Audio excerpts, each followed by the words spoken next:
Welcome everyone to a new video. Today, we'll be going over native crafting and overview.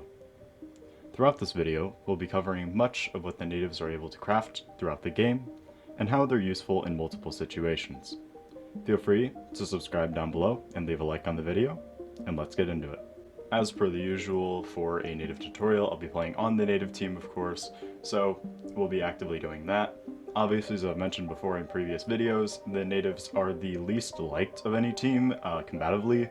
Oftentimes colonists will kill them, and BCF and FCF, being the British and French, will actively try to kill natives as well, so definitely be aware of that while you are doing a lot of trading or hunting within the game as a native, which is pretty necessary to live. So getting into some of the more basic things that a native can make, obviously arrows, which take 1 log to make 3 arrows, is an extremely useful situation to have as a native because you can also make a hunting bow.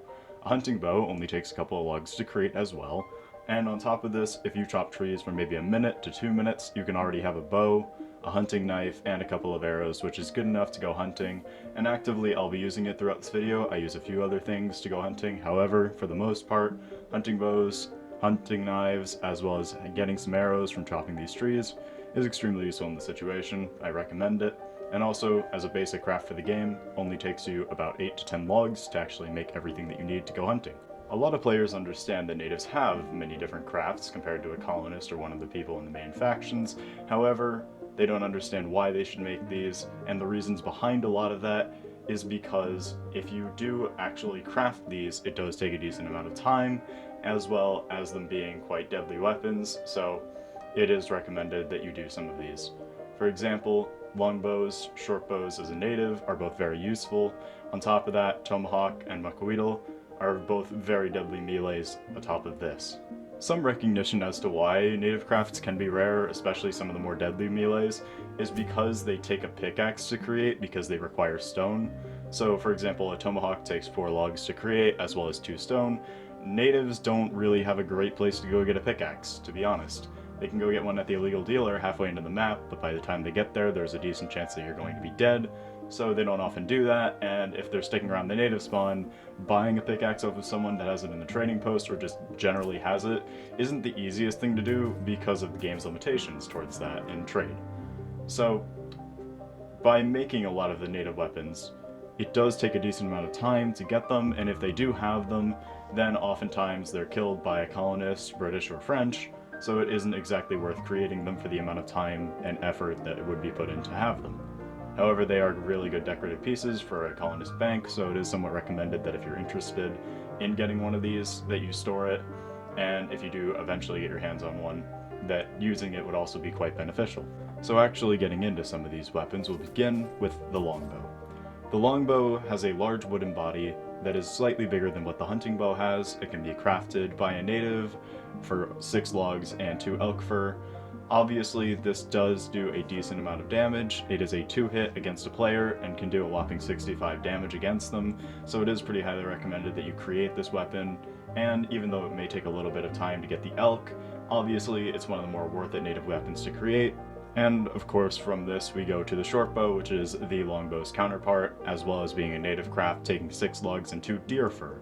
Recommended that you do get, of course, a hunting bow prior to getting both of these so that you actually can hunt both deer and elk to make these types of bows, as they are somewhat requested by other factions in the game to be made, especially for merchants.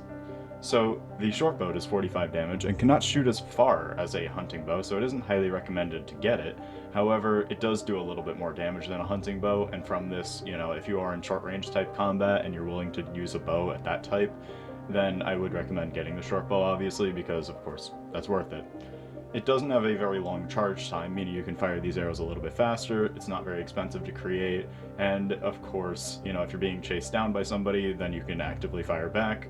Even if they have a gun, the reload on a short bow is so fast, it's less than a half a second to actually fire it, so obviously it can be a decently good weapon for you to use as a native.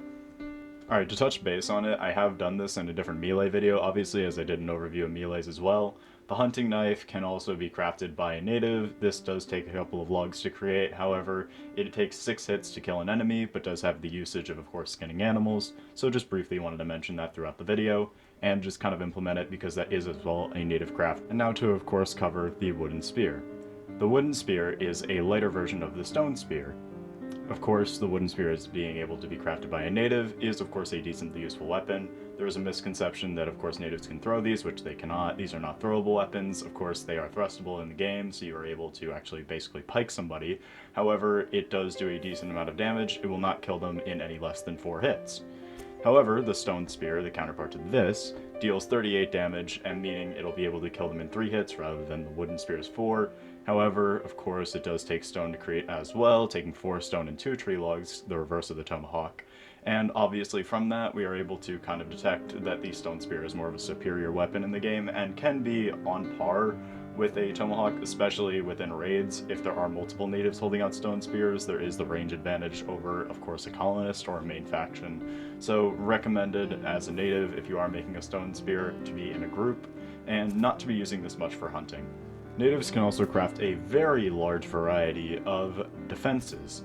Now, compared to colonists, natives cannot craft the reinforced defenses unless, of course, they have an engineering station, which is crafted by the colonists or a native. So it is recommended, of course, that you have a colonist make some of these more reinforced defenses, as pickaxes are more readily available to them in the game.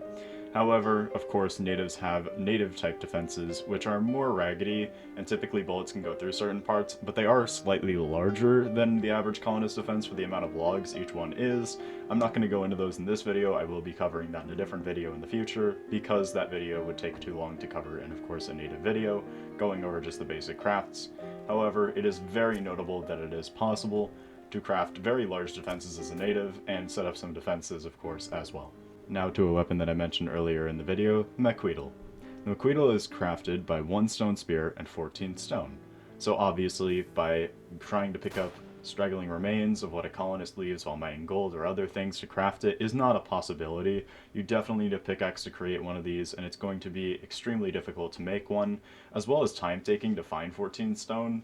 Even with logging in and out of servers or going to separate mining spots around the map, it will still take you between probably 15 and 20 minutes to make one of these. However, it can be useful, as I mentioned in the melee video, that it can actually chop down defenses, as well as performing similar to what an axe is, and being a 2-hit weapon as a melee. It can be extremely useful, of course, to natives. Natives can also craft hide knapsacks, campfires, crossbows, and hunting bows. I just wanted to make these a brief mention, as they're not major crafts within the game, except for the hunting bow technically. However, these are somewhat useful, of course, for crafting, and they all have a purpose to them. However, they are decently self-explanatory, and I don't really have to explain them throughout this video. They can be extremely accessible, all of them are crafted by tree logs, and of course, are useful within the game, except for the hide knapsack, of course, which takes a fur of any type, specifically any type, of 6 of it. And of course, the natives have a very special craft that colonists or main factions don't have, called the tanning rack. The tanning rack is something that does create a few different crafts, mostly clothing and masks for the game, somewhat native hats, and kind of the equivalent of what the colonists have as a barbershop.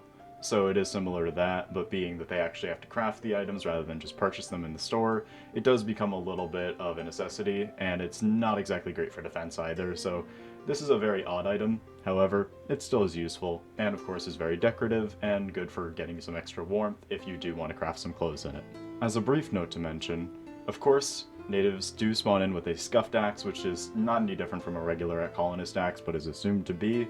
It is basically the same thing, and will still chop a tree in 13 hits, of course, similar to what a colonist has, of course, because their axe does it in 13 as well.